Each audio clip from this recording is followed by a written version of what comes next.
교회, 우주적 교회. 살아계신 하나님의 교회는 사람이 처할 수 있는 가장 위험한 장소 중 하나가 될 수도 있습니다. 앞뒤 문맥을 살펴보면 이 말은 그리스도인인 척하면서 교회에 다니는 사람이 불신자보다 더 딱한 처지에 있다는 것을 의미합니다. 역자주. 예루살렘에 있는 옛 성전을 대체한 것은 바로 기독교회입니다. 남용. 로이드 존스 박사는 국가교회의 개념과 국가가 교회라는 용어를 자기 편리한 대로 사용하는 것에 대해 한탄했습니다. 그 교회는 국가의 시종입니다. 그 교회의 주요 기능은 우리를 위해 무엇인가를 실행하는 것입니다. 국가교회는 세례를 주고 결혼식과 장례식을 거행하는 데 유용합니다. 다른 기관들은 국가교회만큼 이러한 종류의 일을 잘 수행할 수 없습니다. 민간 사무소들도 법적인 목적하에 이러한 일을 잘 수행할 수 있기는 합니다. 그러나 교회의 의식에는 어떤 위험의 요소가 추가됩니다. 그래서 교회는 결혼식이나 세례식은 물론 장례식을 하기에도 아주 유익한 기관이 되는 것입니다. 뿐만 아니라 전쟁이 발발하거나 국가의 상황이 나쁘게 돌아갈 때 교회는 나라를 위한 기도의 날을 조직할 수도 있을 것입니다. 아마도 오늘날 우리가 직면하고 있는 가장 큰 위험 가운데 하나는 교회 대신 운동이라는 용어를 사용하는 것입니다. 그러나 신약 성경은 그것을 항상 교회라고 정의했습니다. 시작. 오순절은 그리스도의 몸으로서의 교회가 공적으로 취임한 날이라고 말할 수 있습니다. 오순절에는 이전과 달라진 무엇인가가 있었습니다. 구약에서도 교회에 대하여 말할 수는 있었겠지만 오순절 이후로는 구약 시대와 사뭇 다른 교회가 시작된 것입니다. 여러분은 하나님의 백성들, 즉 구속을 받은 백성들이 갈보리 십자가 사건이나 우리 주님의 승천 내지 오순절 성령 강림 이후에 시작되었다고 말해서는 안 됩니다. 하나님의 백성은 신약 시대뿐만 아니라 구약 시대에도 있었습니다. 오늘날 우리에게 가장 필요한 것은 기독교회의 본질에 대한 참되고도 적절한 개념입니다. 왜냐하면 그 교회에 소속되어 있는 우리가 교회의 개념에 대해 무지하다면 교회 밖에 있는 사람들을 교회로 인도하는 일에 실패할 것이기 때문입니다. 오직 하나의 참된 교회가 계속되고 있습니다. 그것은 성령의 인도하심을 받고 거듭난 사람들의 비가시적인 영적 연속성입니다. 쇠퇴. 만일 교회가 우리에게 우리 같은 사람들에게 맡겨졌다면 기독교회의 역사는 오래전에 사라지고 말았을 것입니다. 복음주의적 단체를 포함한 오늘날의 교회의 상태는 대부분 마귀의 전략에 대한 무지에 빠져 있습니다. 우리는 교회 밖의 세상의 상태보다 교회 자체의 상태를 더 신경 쓰고 걱정해야 합니다. 기독교회의 지금의 상태에 대한 설명이 교회 밖이 아니라 교회 안에서 발견되어야 한다는 것은 점점 더 자명해 보입니다. 그것이 바로 지금 제가 말하는 분리의 원리입니다. 여러분은 배교한 교회에 남아 있을 수 없습니다. 여러분은 반드시 불신앙을 비롯하여 명백하게 복음에 반대되는 것에서부터 분리되어야만 합니다. 왜 대부분의 나라의 평범한 사람들이 오늘날의 교회를 바보 같다고 어리석은 단체로 생각하고 있습니까? 제가 볼 때 그것은 하나님의 심판입니다. 하나님께서는 우리가 지금까지 저질러온 남용과 오용으로 인해 그들이 교회를 조롱하도록 허용하시는 것입니다. 교회는 지난 50여 년 동안, 아니 그보다 더 오랫동안 인기 있는 프로그램과 드라마와 음악 등을 사용해서 사람들을 교회로 끌어당기려고 노력해 왔고 특히 젊은 청년들을 매혹시켜 왔습니다. 그러나 그들은 교회에 오지 않았습니다. 물론 앞으로도 교회에 오지 않을 것입니다. 그들은 여호와의 이름을 알기 전까지는 결코 오지 않을 것입니다. 여호와 하나님을 알 때에야 비로소 교회로 나올 것입니다. 우리는 장구한 기독교의 역사 중 가장 메마른 시기 가운데 하나를 통과해 왔습니다. 우리는 마치 들에서 개, 돼지와 함께 살며 인생을 탕진해버린 먼 나라의 탕자와 같았습니다. 그렇습니다. 우리는 갇혀 있었고 두려움 가운데 있었으며 핍박과 조롱을 당했습니다. 그리고 이런 핍박과 조롱은 계속될 것입니다. 우리가 여전히 광야 가운데 있기 때문입니다. 우리가 이것들로부터 해방될 것이라는 그 어떤 제안도 믿지 마십시오. 결코 그렇지 않습니다. 교회는 광야 가운데 있습니다. 그러나 하나님께 감사합시다. 하나님께서는 항상 이러한 시기를 통과한 후에 자신의 위대한 능력을 통해 역사하시며 그 영광을 나타내시는 분입니다. 교회와 교회의 지도자들은 마치 그들 자신이 권위를 가지고 있는 양 특정한 교훈들을 부인하면서 성경에 대해 비판하기 시작했습니다. 그들은 구약의 하나님을 부인하면서 그러한 하나님을 믿지 않는다고 말합니다.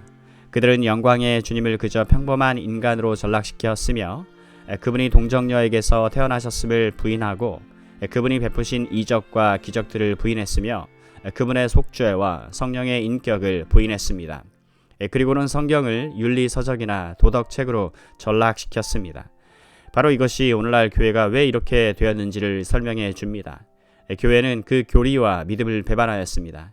교회가 하나님의 지혜의 자리에 인간의 지혜를 두었습니다. 교회가 그들의 학식과 지식을 자랑스러워하기 시작했습니다. 교회는 더 이상 교회의 설교자들과 종들에게 그가 성령 충만한 사람입니까? 그는 하나님을 경험하고 있습니까? 라고 질문하지 않습니다. 오히려 교회는 그들에게 그가 세련된 사람인가요? 그는 교양 있는 사람인가요? 그는 어떤 학위를 가졌습니까? 라고 묻기 시작했습니다. 제가 지금 꾸며낸 이야기를 하고 있습니까? 결코 그렇지 않습니다. 이것이 실제 우리에게 발생한 역사가 아닙니까? 저는 오늘날의 교회의 상태가 한 가지 사실을 분명히 설명해 준다고 확신합니다. 그것은 바로 교회가 복음의 메시지를 설교하지 않는다는 것입니다.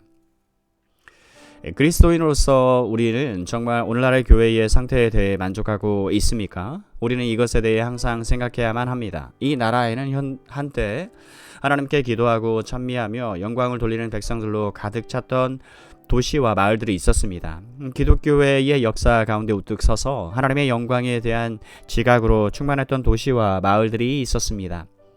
하지만 오늘날 그 도시와 마을들은 황폐해졌고 불모지가 되었으며 버려졌습니다.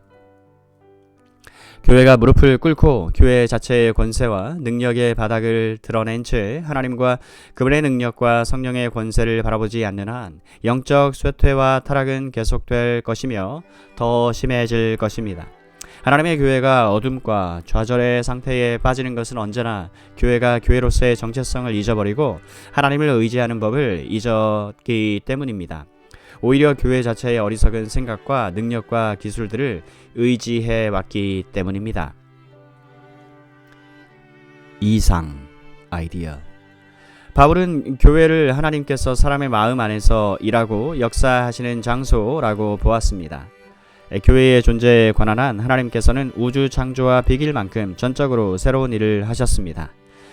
하나님께서는 단순히 유대인과 이방인을 취하시어 일종의 제휴와 합동처럼 그들을 한자리에 앉게 하시고 서로 친하게 지내는 일에 동의하라고 하신 것이 아닙니다. 결국 그렇지 않습니다. 교회는 새로운 피조물입니다.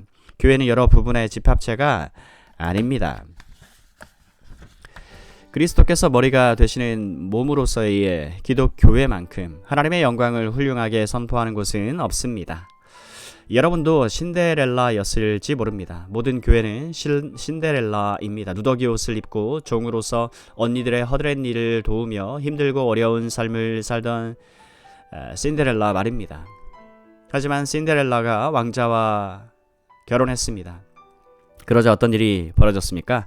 과거에는 종으로 살았던 그녀가 이제는 종들을 부리며 삽니다. 누구의 종들입니까? 왕자의 종들입니다. 그녀가 왕자의 신부가 되었기 때문에 왕자의 모든 종들이 그녀의 종들이 되었습니다. 그들이 왕자를 섬기듯이 신데렐라를 섬기게 된 것입니다. 교회는 빛을 7가지 색깔로 분사시키는 프리즘과 같습니다. 이 얼마나 놀라운 교회의 개념입니까? 교회가 없이는 천사들은 일반적인 빛과 지혜를 볼 뿐 놀랍고도 다양한 빛을 볼 수 없습니다. 천사들이 탁월한 하나님의 지혜의 영광이라는 새로운 개념을 받는 것은 바로 교회를 통해서입니다. 교회는 뒤늦게 생각된 것이 아니라 하나님의 지혜 중에서도 가장 화사하게 빛나는 빛과 같은 존재입니다. 교회가 한시적이며 교회가 사라지고 천국 복음이 다시 유대인들에게 선포될 때가 올 것이라고 말하는 것 역시 잘못입니다. 교회를 뛰어넘는 것은 아무것도 없습니다. 교회 이외에 하나님의 지혜를 가장 잘 나타내주는 다른 기관을 기대하는 것은 이 말씀, 즉 에베소서 3장 10절 뿐만 아니라 성경의 다른 많은 구절들을 부인하는 것과 마찬가지입니다. 교회는 새 이스라엘이며 영적 이스라엘이자 참된 아브라함의 씨로서 유대인과 이방인들로 구성되어 있습니다.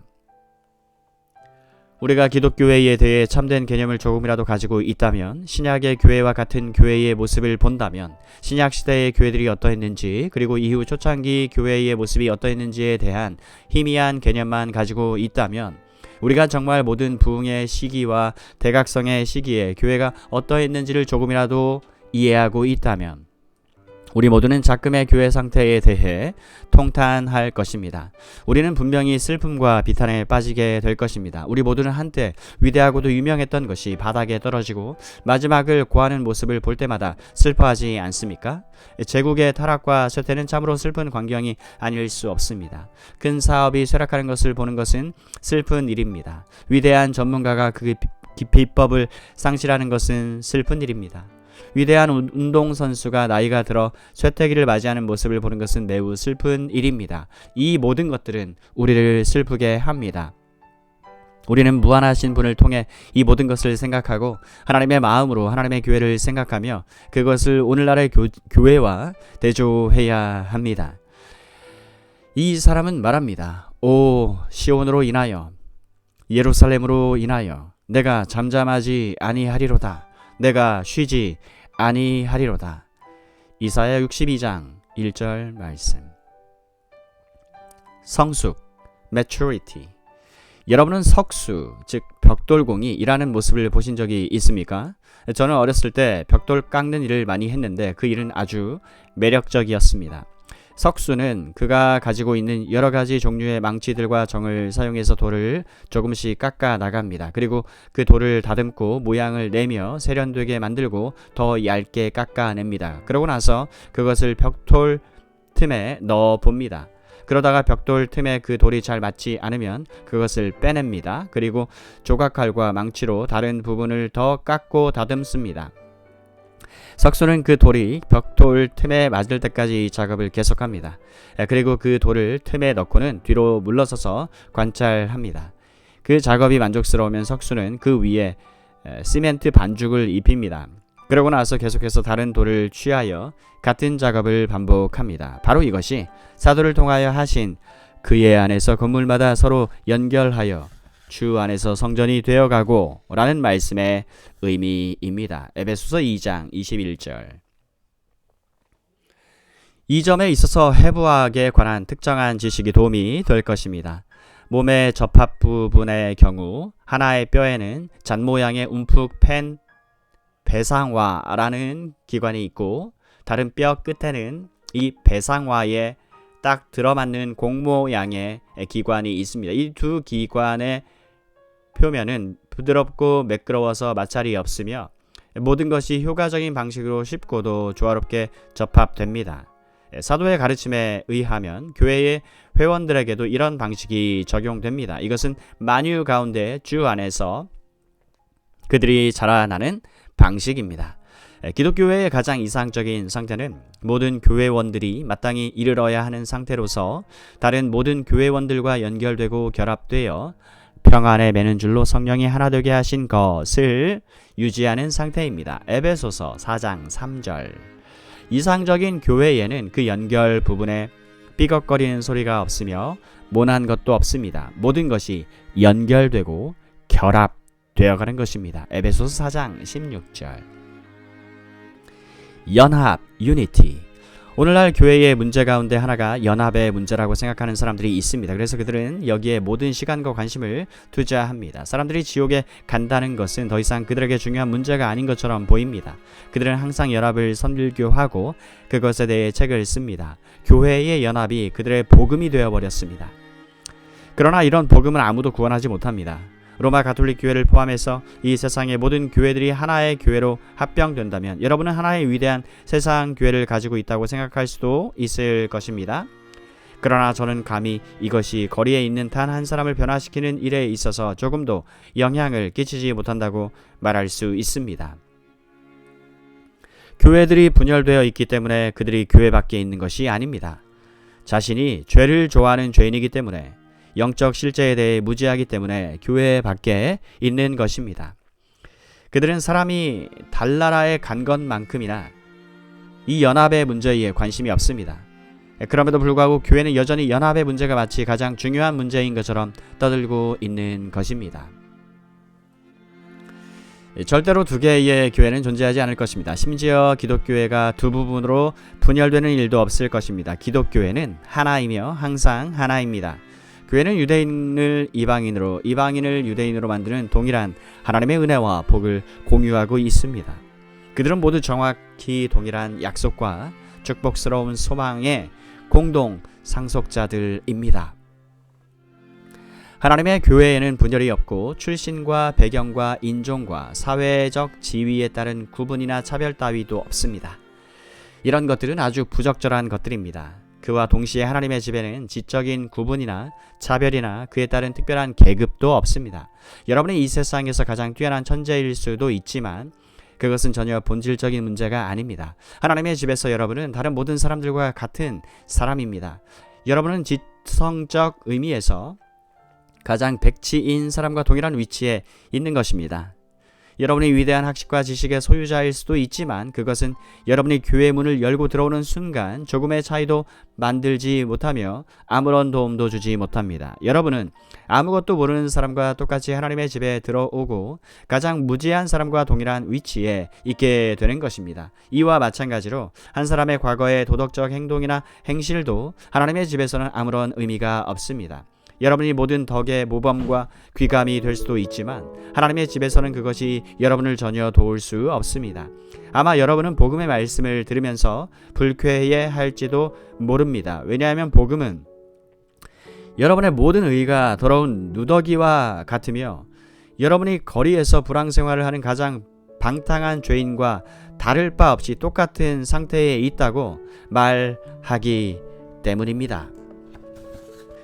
역사는 기독교회가 세상이 경험한 가장 문명화된 힘이라는 것을 증명해 줄 것입니다. 교회, 지역 교회.